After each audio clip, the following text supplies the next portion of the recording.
بسم اللہ الرحمن الرحیم۔ السلام علیکم ورحمۃ اللہ وبرکاتہ۔ رمضان کی پرنور ساعتیں رخصت ہونے کو ہیں، لیکن ان آخری ایام میں ایک ایسی رات چھپی ہے جو کائنات کی تقدیر بدل دیتی ہے، ایک ایسی رات جس کی قسم آسمانوں والے نے کھائی ہے۔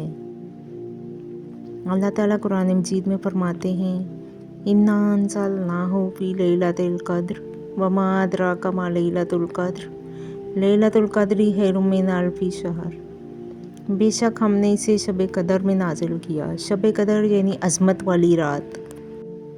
یہ وہ رات ہے جس میں اللہ تعالیٰ نے انسانیت کی ہدایت کے لیے قرآن پاک کو لوح محفوظ سے آسمان دنیا پر نازل فرمایا۔ یہ رات 1000 مہینوں سے بہتر ہے، یعنی ایک رات کی عبادت 83 سال اور 4 ماہ کی مسلسل عبادت سے زیادہ اجر رکھتی ہے۔ اس رات فرشتے اور حضرت جبرائیل علیہ السلام زمین پر اترتے ہیں اور فجر کے طلوع ہونے تک سلامتی کی دعائیں دیتے ہیں۔ اسے پانا کیسے ممکن ہے؟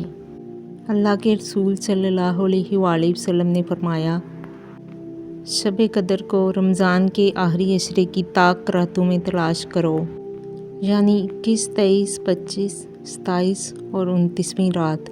یہ رات نہ زیادہ گرم ہوتی ہے نہ زیادہ ٹھنڈی۔ اگلی صبح سورج بغیر شعاؤں کے ایک ٹھنڈی ٹکیا کی طرح طلوع ہوتا ہے۔ اگر آپ اس رات کو پا لیں تو سب سے بہترین عمل توبہ اور دعا ہے۔ حضرت عائشہ نے جب رسول اللہ صلی اللہ علیہ وآلہ وسلم سے پوچھا کہ اس رات کیا پڑھیں تو آپ صلی اللہ علیہ وآلہ وسلم نے یہ دعا سکھائی، اللہم انک عفو تحب العفو فاعف عنی۔ اے اللہ، بے شک تو معاف کرنے والا ہے اور معافی کو پسند کرتا ہے، بس مجھے معاف فرما دے۔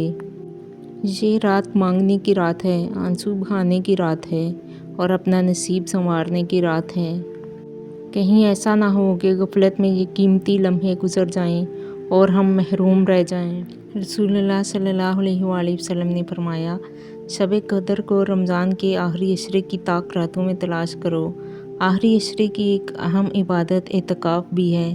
حضرت عائشہ رضی اللہ عنہا بیان کرتی ہیں، نبی کریم صلی اللہ علیہ وآلہ وسلم رمضان کے آخری عشرے میں اعتکاف فرمایا کرتے تھے، یہاں تک کہ آپ صلی اللہ علیہ وآلہ وسلم کا وصال ہو گیا۔ اعتکاف انسان کو دنیاوی مصروفیات سے دور کر کے اللہ کے قریب کرتا ہے۔ رمضان کے آخری عشرے میں ہمیں چاہیے زیادہ سے زیادہ نماز پڑھیں، قرآن مجید کی تلاوت کریں، ذکر و استغفار کریں، صدقہ و خیرات کریں، شب قدر کی تلاش کریں۔ یہ دن اور راتیں بہت قیمتی ہیں، اگر یہ گزر گئیں تو دوبارہ پورا سال انتظار کرنا پڑے گا۔ اللہ تعالیٰ ہمیں رمضان کے آخری عشرے کی قدر کرنے کی توفیق عطا فرمائے، ہمیں شب قدر نصیب فرمائے۔ اللہ تعالیٰ ہمارے روزے، ہماری تمام عبادات قبول فرمائے اور ہمارے تمام گناہوں کو معاف فرما دے، آمین یا رب العالمین۔ اچھی بات کو پھیلانا صدقہ جاریہ ہے۔ ویڈیو کو زیادہ سے زیادہ لائک کریں، شیئر کریں اور ڈیلی حدیث کے لیے چینل کو فالو کریں۔ کل ملتے ہیں رمضان کی ایک نئی آیت، ایک نئی حدیث کے ساتھ، تب تک کے لیے اللہ حافظ۔